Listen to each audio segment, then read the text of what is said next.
I think we have to be very clear about Pakistan. It's a country that is extraordinarily important to the United States as national security. It is also a country that faces many complicated issues. The tribal areas that we just discussed in the West, they are an emerging nuclear power, which is of concern to many other countries.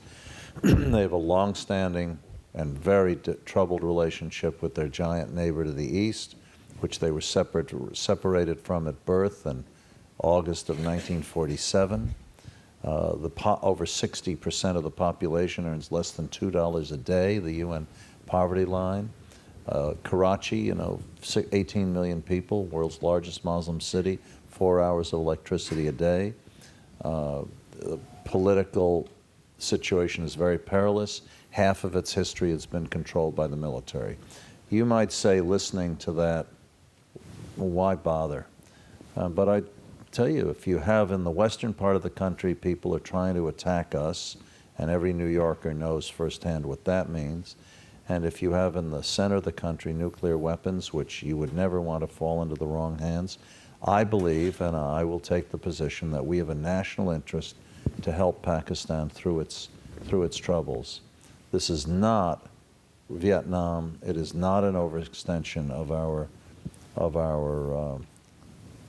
efforts. It seems to me it's a strategic necessity.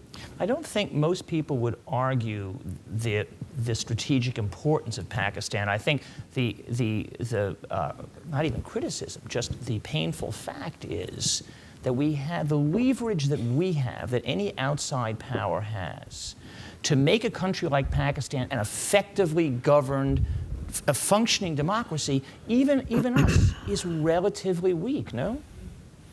Yeah, the Americans cannot go into a country and run it. This whole argument that you heard between Republicans and Democrats in the last decade over nation building was beside the point. Afghanistan is a nation. We're not nation building. We're helping I think you could say we're nation rebuilding, because they were wrecked after 30 years.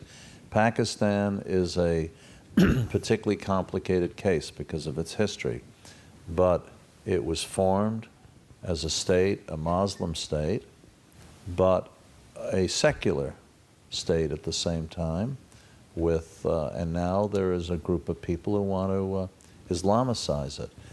We can't dictate to the Pakistanis how to do things, but we should recognize that Asif Ali Zardari, the president of Pakistan and the widower of Benazir Bhutto, is the democratically elected president of the country, and he deserves our support.